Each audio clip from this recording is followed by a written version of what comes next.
we place people on these pedestals and we say, oh no, you can't do no wrong. We don't even want to hear it. Right. And when you hear, We put people on these pedestals and say things like, oh no, you can't do anything wrong. We don't even want to hear it right. When you hear someone say something like that, they don't say anything and act like it didn't happen. He then says, he told me, and my guy Jordan is over there, and he says, now they're going to come for you. I said, can't come for me because what I didn't say is right. He says, they're going to come and they're going to say a lot of different things. And he says, they're going to be some people that you thought you might be able to get. But they're not going to come now. That's absolutely happened. It appears Monique still has hard feelings for both Oprah and Tyler Perry. Monique just joined the conversation regarding the turmoil surrounding Shannon Sharpe and his podcast club Shay. And guess what? She's accusing Oprah of being the mastermind of a conspiracy to bring Shannon down and stop his show. I responded to her, say it with me, you music over you. The absurd thing is that after Shannon gave them a platform to spill all the beans on those industry gatekeepers, Monique and Katt Williams warned that something might go wrong. It appears that their fears are bearing fruit as their appearances on Club Shady went viral overnight, garnering a ton of views on YouTube and sparking shocking allegations about Oprah. Tyler Michael Perry, hold on to your hats because it looks like Monique may have been right all along. Word on the street is that Oprah, despite her silence, has allegedly been pulling strings behind the scenes to ruin Shannon Sharpe's reputation and sabotage his success. Here's the kicker, you already know these gatekeepers don't take too kindly to being exposed. At first, it seemed like Oprah was taking the high road by not responding to Monique's explosive claims on Club Shay, and some people even started feeling sorry for Oprah and labeling Monique as bitter and angry. What information about Oprah's purported plan to eliminate Club Shay did Monique divulge? Will Shannon be able to maintain his podcast while taking on the powerhouse that has let Oprah know that I'll not stop talking until you accept responsibility, or until you declare, Uncle, I've done this, which is why it was so important? Fans are claiming it's time for Oprah Winfrey and Tyler Perry to be removed from the pedestals they have been sitting on for so long as rumors on social media regarding their purported attempts to ruin Club Shay Shay are circulating. The rumors of Oprah's dubious past have been going around for a while, but things really got hot when Monique revealed how Oprah contributed to ruining her career and reputation in Hollywood. Fans went crazy, uncovering a ton of information about Oprah's dubious past and the influential connections in Hollywood that allowed her to get away with it. In case you missed the news of Monique and Oprah's feud, here's the scoop on Oprah's treachery.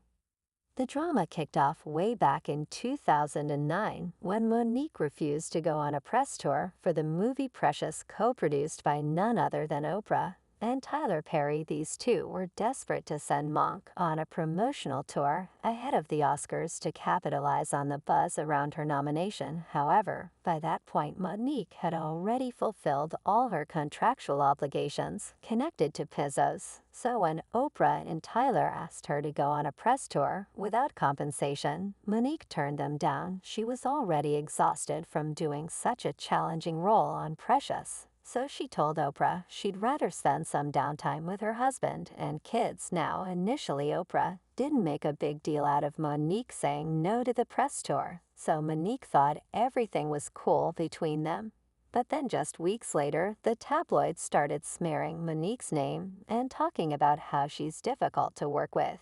And even though Monique won an Oscar for her electrifying performance in Precious, all the job offers vanished into thin air. That's when Monique had her aha moment and realized her career was being sabotaged, and she later revealed that Precious director Lee Daniels admitted that she had been blackballed. And if you think that Monique is blowing this out of proportion, Keep in mind that the drama surrounding her press tour wasn't the only shady thing Oprah did to her. In fact, this seems pretty tame compared to how Oprah exploited Monique's traumatic experience from her childhood. Monique was a victim of her older brother, Gerald, and she confided in Oprah in private about this harrowing experience, sharing how her parents didn't believe her when she reported Gerald's. But get this, just months after Monique refused Oprah and Tyler Perry's demand for a press tour, Oprah invited Gerald on her show to talk about what he did to Monk Salt inappropriate touch my sister in manners that were not comfortable for her, and for that I apologize, and I'm humbly sorry now. Just to be clear, Monique's trauma wasn't exactly under wraps. She had already opened up about it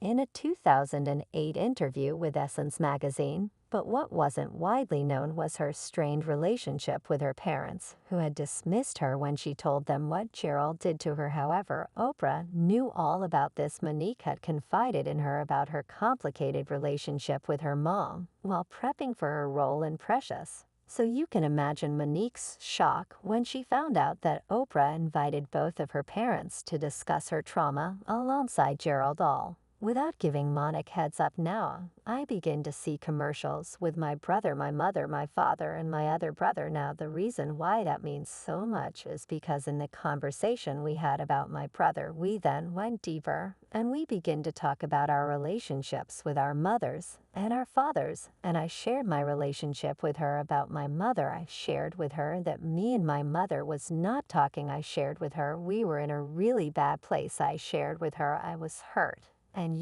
trying to figure this thing out. She never said my mother was coming on that show, because had Oprah Winfrey said I'm going to have your mother, I would have said shut it down. Monique explained that when Oprah called her, she only brought up Gerald and tried to convince her to join him on the show. However, Oprah never mentioned that she would also be inviting Monique's parents, because she said, "Do you want to come on?" I said, "I don't want nothing to do with that cat." I said, "Nigger, I know, is up to a scam, but people can change, and who am I to say he hasn't changed? It might really be different. So I don't want to get in the way of that. I just don't want nothing to do with it." She said, "If you don't want me to have your brother on the show, I will cancel the show." Now fast forward to Monique's explosive appearance on Club Shay last February, and she dished out a bunch of other shady moves Oprah has been pulling behind the scenes. So remember when Taraji P. Henson recently confessed she nearly walked away from the Oprah-produced remake of The Color Purple